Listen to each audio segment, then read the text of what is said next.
Bonjour, je m'appelle Jean-Noël Menant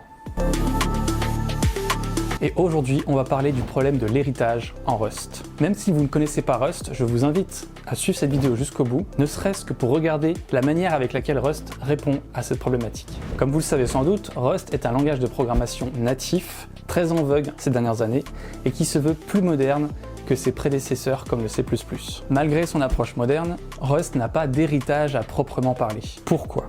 En fait, Rust n'est pas un langage orienté objet au même titre que le C++, même s'il présente quelques similitudes au niveau de son paradigme. Rust part du principe que l'héritage n'est pas assez explicite et a tendance à transmettre trop de données. En conséquence, la granularité n'est pas assez fine et donc le langage pas assez optimisé. En revanche, Rust propose bien entendu des solutions pour répondre aux problèmes d'encapsulation et de polymorphisme, mais d'une autre façon. Concrètement, en Rust, il existe deux solutions pour répondre à cette problématique d'héritage. Les traits et les compositions. Commençons par les traits. Les traits sont l'équivalent d'interfaces, un petit peu comme des traits de caractère de personnages. C'est un mot-clé qui force l'implémentation de fonctionnalités sur un objet. Regardons comment l'implémenter. Imaginons que nous souhaitions implémenter un cloud avec un espace de stockage dédié qui nous permettrait d'avoir d'une part des fonctionnalités d'écriture, d'autre part des fonctionnalités de lecture. On pourrait alors imaginer le trait lecture comme ceci,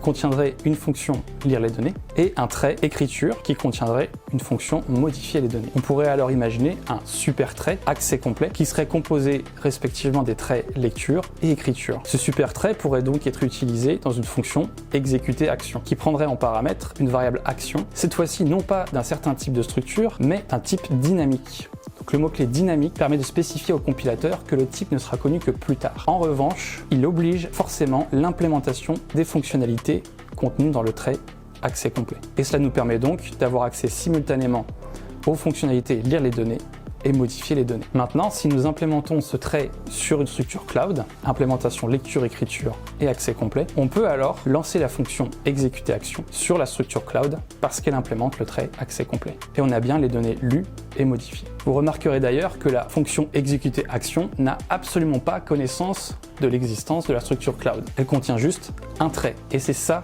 qui la rend générique. Regardons maintenant la solution de la composition. Une composition, c'est ni plus ni moins qu'une imbrication d'une structure dans une autre. Regardons ce que cela donne. Reprenons notre exemple du cloud. Imaginons maintenant que nous souhaitions offrir différentes offres d'abonnement au cloud. Un abonnement standard et un abonnement premium. On pourrait imaginer une structure cloud standard qui contient juste un username et des données de l'utilisateur, une brève implémentation avec une fonction par exemple se connecter. Et maintenant, si nous voulons que l'offre premium contienne également les mêmes fonctionnalités que le cloud de base, on peut déclarer cloud premium de cette manière, avec donc une composition de l'objet cloud standard et en plus une fonctionnalité de sauvegarde par exemple. On peut donc ajouter aussi son implémentation avec une fonction de sauvegarde toute simple et dans une fonction main construire ces objets. On peut alors accéder aux fonctionnalités de l'offre cloud de base à travers l'offre compte premium. Et lorsqu'on exécute, on a à la fois la feature connectée et la sauvegarde.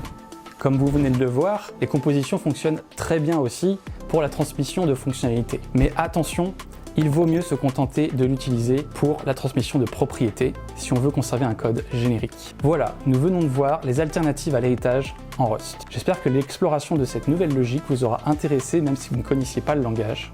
N'hésitez pas à aller voir mes autres articles sur le blog de UNUP, unup.fr/blog. Merci d'avoir suivi cette vidéo jusqu'au bout. Au revoir et à très bientôt.